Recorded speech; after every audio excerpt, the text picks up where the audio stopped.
আসসালামু আলাইকুম। আজ আপনাদের সাথে শেয়ার করব কিভাবে মুরগি দিয়ে খুদে চালের খিচুড়ি রান্না করা যায়। এর জন্য প্রথমে মুরগিগুলোকে কষিয়ে নিতে হবে। লবণ, মরিচ, হলুদ, মুরগির মশলার সাথে মুরগিগুলোকে ছোট ছোট পিস করে কেটে দিয়ে দিব।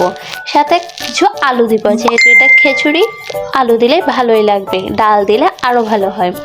এরপরে মুরগির মাংস আলুর সাথে ভালোভাবে মশলাগুলো মাখিয়ে নিব।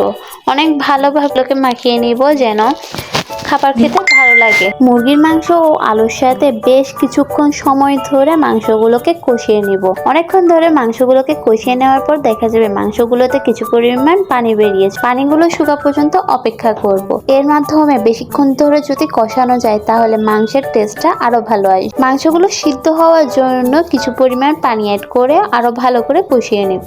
মাংসগুলোর ঝোল যখন কমে আসবে তখন আলাদা একটি পাত্রে খুদে চালকে সিদ্ধ করে নিব। সিদ্ধ হয়ে আসলে মাংসের তরকারিটা চালের সাথে মিক্স করে ফেলবো। দেখা যাবে আস্তে আস্তে চালগুলো ফুটে আসে, এভাবে তৈরি হয়ে যাবে খুদে চালের খিচুড়ি। খুদে চালের খিচুড়ি কি আপনারা কোনো সময় ট্রাই করেছেন?